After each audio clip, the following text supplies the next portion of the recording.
পুরাণে কথিত আছে এক মহাপরাক্রমশালী অসুর রম্ভ অসুরের ঔরসে মহিষীর গর্ভে মহিষাসুরের জন্ম হয়েছিল।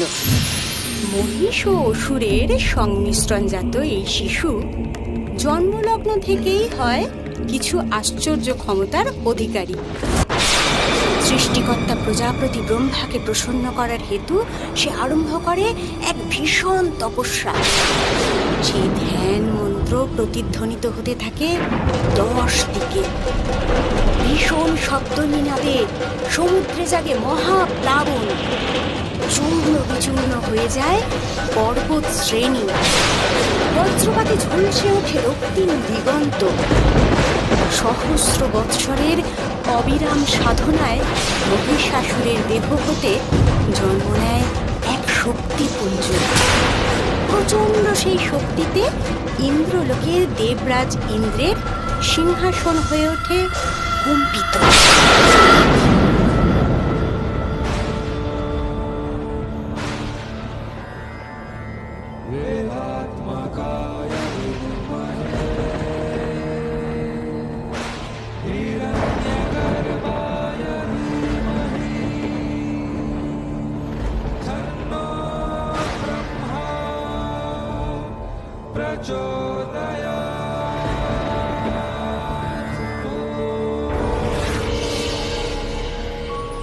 হে ব্রহ্মপুত্র, তোমার সাধনায় আমি তুষ্ট। বলো, কি হেতু এই কঠিন তপ? প্রণাম ব্রহ্মদেব। হে প্রভু, আপনি ত্রিকালজ্ঞ। ত্রিভুবনের এমন কিছুই নেই যা আপনার অবগত নয়। আমি অমরত্ব চাই হে বিধাতা। এ অসম্ভব। অমরত্ব দিতে আমি অক্ষম। চরাচরে যা কিছু সৃষ্টি হয়েছে সেসব কিছুর ধ্বংস একদিন না একদিন হবেই। এ অনিবার্য। হে অসুররাজ, তুমি অমরত্ব ব্যতীত অন্য কিছু প্রার্থনা করো। তাহলে প্রভু, আমাকে এমন বর প্রদান করুন যেন চরাচরের সমস্ত পুরুষ শক্তির হস্তে আমি হই অবদ্ধ। আর নারী শক্তি? নারী? হে প্রজাপতি ব্রহ্মা, আপনি নিশ্চয়ই কৌতুক করছেন। নারী মাত্রই অবলা, পুরুষের আশ্রিতা। তার ধৃষ্টতা হবে আমাকে হত্যা করা।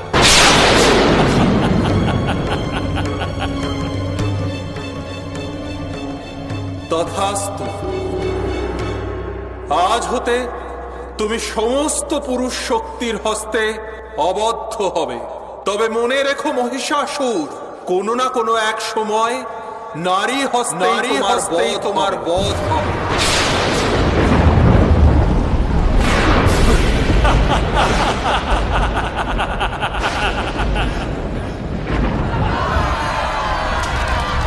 এরপর মহিষাসুর হয়ে উঠল আরো দুর্ধর্ষ। শক্তির দম্ভে পদানত করতে চাইল দেবলোক। সমস্ত দেবগণ স্বর্গ থেকে বিতাড়িত হয়ে প্রজাপতি ব্রহ্মার শরণাপন্ন হলেন। এমতাবস্থায় ব্রহ্মা সকল দেবগণকে নিয়ে গেলেন ভগবান শ্রী বিষ্ণুর কাছে। সেইখানে বিষ্ণুলোকে উপস্থিত ছিলেন স্বয়ং দেবাদিদেব মহাদেব। পুরুষ শক্তির সম্মুখে মহিষাসুর অজেয়, তা সকলের অবগত। তাহলে উপায়? ব্রহ্মা, বিষ্ণু এবং মহেশ্বর সমস্ত দেবগণ একাগ্র চিত্তে স্মরণ করতে থাকেন এই আদ্যা শক্তি মহামায়ার।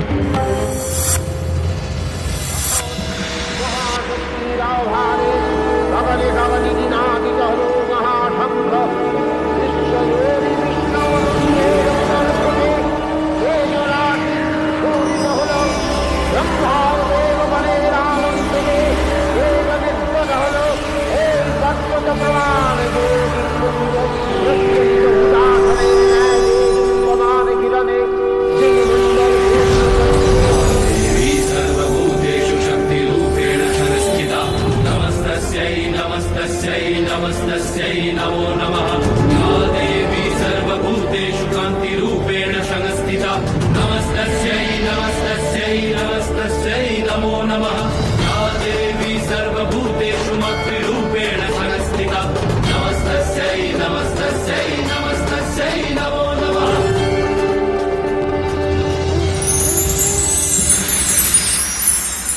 হে দেবগণ, আমি আদ্যাশক্তি, পরমা প্রকৃতি মহামায়া। এই জগতের ধারণকর্ত্রী আমি। আমা হতে এই বিশ্ব সংসারের উৎপত্তি, আবার আমাতেই তা হয় বিলীন। অশুভ শক্তির বিনাশে শুভের প্রতিষ্ঠা হেতু আমার এইখানে আবির্ভাব।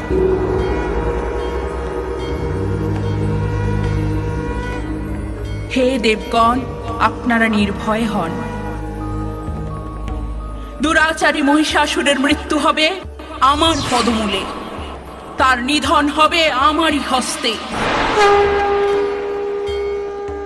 তা পূর্ব নির্ধারিত।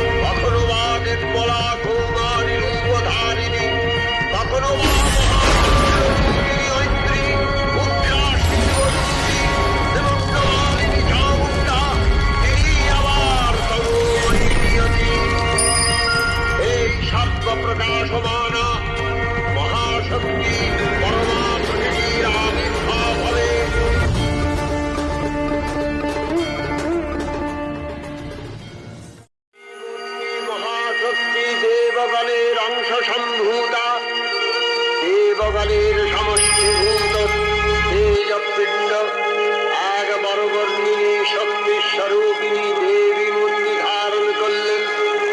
এই দেবী আনন শ্বেতবর্ণ, নেত্র কৃষ্ণবর্ণ, অধরপল্লব আরক্তিম, করতলব্ধ তাম্রাভ। তিনি কখনো বা সহস্রভুজা, কখনো বা অষ্টাদশভুজা রূপে প্রকাশিত হতে লাগলেন। এই ভীমকান্ত রূপিণী দেবী ত্রিগুণা মহালক্ষ্মী, তিনি আদ্যা মহাশক্তি মহাদেবীর মহামহিমময় আবির্ভাবে দিকে দিকে তার বর্ণদীপ ধ্বনিত হয়ে উঠল। দেবী নিন্দাত, তথাপি দেবগণের কার্যসিদ্ধি হেতু সর্বদেব শরীরজত তেজপুঞ্জ থেকে তখন প্রকাশিত হয়েছেন বলে তার এই অভিনব প্রকাশ বা আবির্ভাবী মহিষমন্দির উৎপত্তি রূপে খ্যাত হল।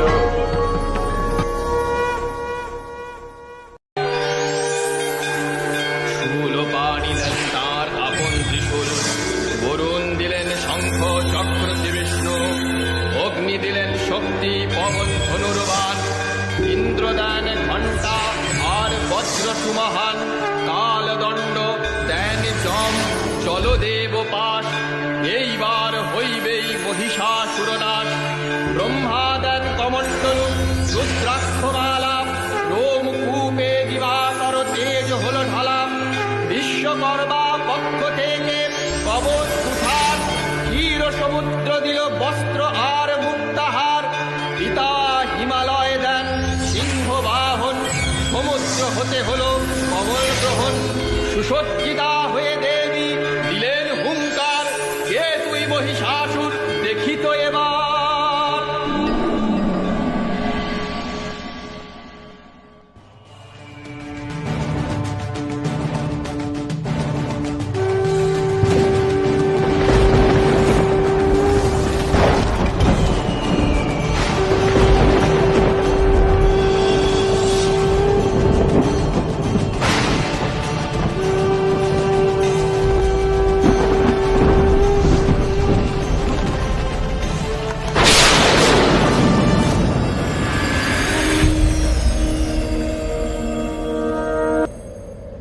হে দেবী, তুমি তো সাধারণ সুন্দরী নও। স্বয়ং মহিষাসুর তোমার এই মোহিনী রূপের প্রতি তীব্র আকর্ষণ অনুভব করছে।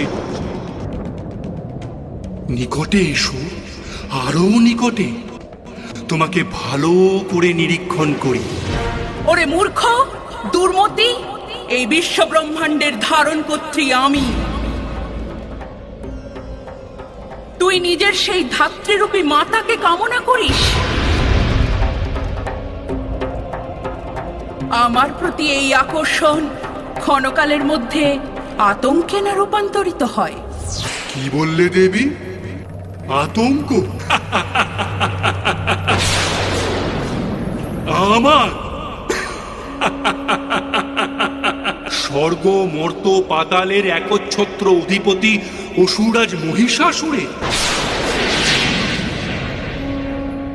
তোমাকে যত দেখছি আমার বাসনা তত তীব্র হচ্ছে।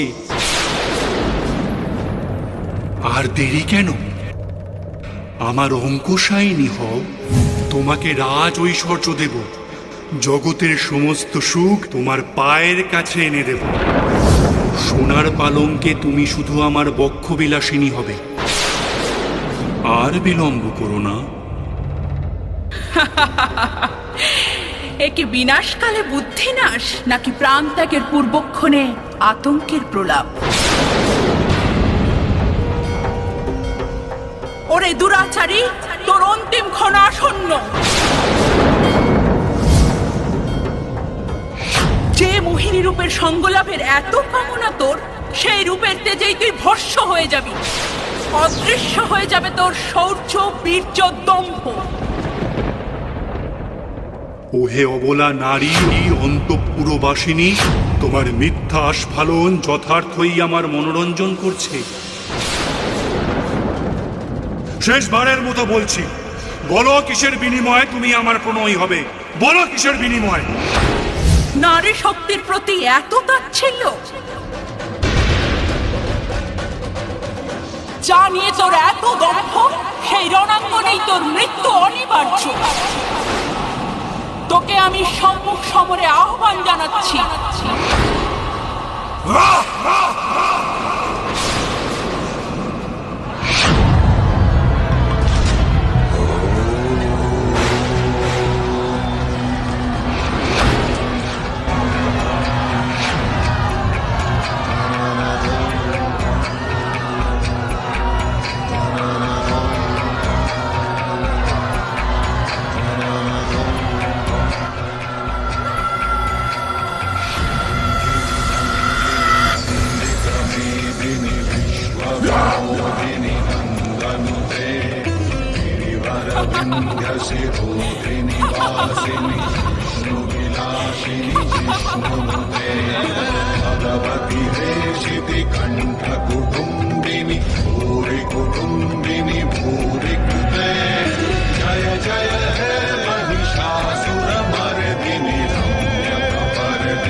দেবী, আপনার প্রকৃত রূপকে প্রত্যক্ষ করে আমার নিজের শক্তিকে বড় ক্ষুদ্র মনে হচ্ছে। আমাকে ক্ষমা করুন মাতা। ক্ষমতার প্রবল আকর্ষণে আমি ছিলাম উন্মাদ। নচেত নারী শক্তির এমন মহিমা আমার অগোচরে থেকে গেছিল। হে জগৎ জননী, আত্মা শক্তি মহামায়া, রণক্ষেত্রের এই মহাসংঘর্ষের মধ্যেও তোমার যে শক্তি রূপ আমি প্রত্যক্ষ করেছি, তাতে আমি ধন্য। আমার জন্মলাভ সার্থক। নিজের অন্তরের অশুভকে নাশ করে শুভের প্রতিষ্ঠাতেই প্রকৃত বিজয়ের গৌরব। সেই অর্থে নিহত হয়েছে তোর অন্তরের কালিমা। পুরনো মহিষাসুরের আবরণ ভেদ করে তোর জন্ম হোক নতুন রূপে। এখনই এই রণক্ষেত্র ত্যাগ করে দেবতাদের দেবলোক প্রত্যার্পণ কর এবং এই জগতের হিতকর্মে নিজেকে সমর্পণ কর। কাপুরুষের মতো যুদ্ধক্ষেত্র হতে পলায়ন করতে চাই না মাতা। তোমার হস্তে আমার অন্তিম পরিণতি মেনে নিতে আমি প্রস্তুত। মহিষাসুর, তোর এরূপ বীরত্বে আমি প্রসন্ন। তুই তোর শেষ মনস্কামনা ব্যক্ত কর আমার সম্মুখে। স্বয়ং আমি পূর্ণ করব তোর অন্তিম ইচ্ছে। এই বিশ্ব সংসার যতদিন থাকবে বর্তমান, তোমার চরণ কমলে যেন আমার স্থান হয় চিরস্থায়ী, এবং তোমার প্রতি নিবেদিত যজ্ঞের অংশে যেন আমারও প্রাপ্তি লাভ ঘটে। এই মাত্র প্রার্থনা দেবী। মহিষাসুর, ইতিমধ্যেই যজ্ঞভাগ বন্টন সম্পূর্ণ হয়ে গেছে। অতএব তা পুনরায় বন্টন করা অসম্ভব।